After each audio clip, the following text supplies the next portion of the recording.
আবার কিছু আছে কথার মধ্যে শিরক। যেমন কেমন আছেন, আপনার দোয়ায় ভালো আছে।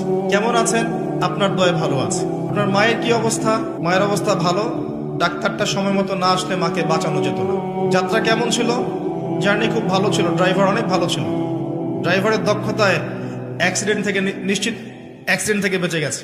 আমি না থাকলে কাজটা হতো না, ভাগ্যিস আপনি ছিলেন, না হলে আমার এই বিপদ থেকে রক্ষা হতো না।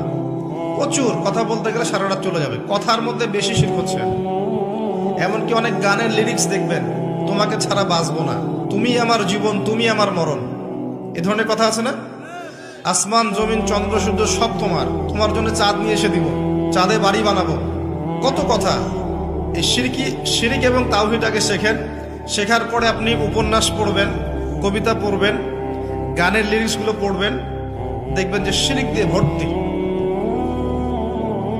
এমনি এমনি আল্লাহ পাক বিষয়গুলোকে হারাম করেন না, এখানে শিরক আছে, অনেক ক্ষেত্রে কুফরি কথা আছে, অনেক ক্ষেত্রে আবার ভক্তি প্রদর্শন করতে গিয়ে অতি ভক্তি হয়ে যাচ্ছে, আর হারাম ইনস্ট্রুমেন্ট তো আছেই। সব মিলিয়ে এই বিষয়টা হারাম। তার উপরে আবার এটা আপনার সময় কিল করবে এবং আপনাকে আল্লাহর জিকির থেকে সরিয়ে দেবে। যখন আপনি এগুলোর মধ্যে ডুবে যাবেন, ওই মোমেন্টে আপনি আল্লাহকে ডাকতে পারবেন না, ওই সময়টা ওরা খেয়ে ফেললো। সব মিলিয়ে বিষয়টা হারাম। তো এরকম কথায় অনেক শিরক হয়। তো বেসিক কথা হচ্ছে, তিনভাবে শিরক হতে পারে: আপনার কথায়, আপনার কাজে এবং আপনার চিন্তায়। কথা, কাজ এবং চিন্তাকে বিশুদ্ধ করতে পারলে তাওহীদ প্রতিষ্ঠা হবে, এবং তাওহীদের উপর থাকলে পরেই উম্মার কল্যাণ আছে। আল্লাহ পাক আমাদেরকে তাওহীদে থাকার তৌফিক দান করুন।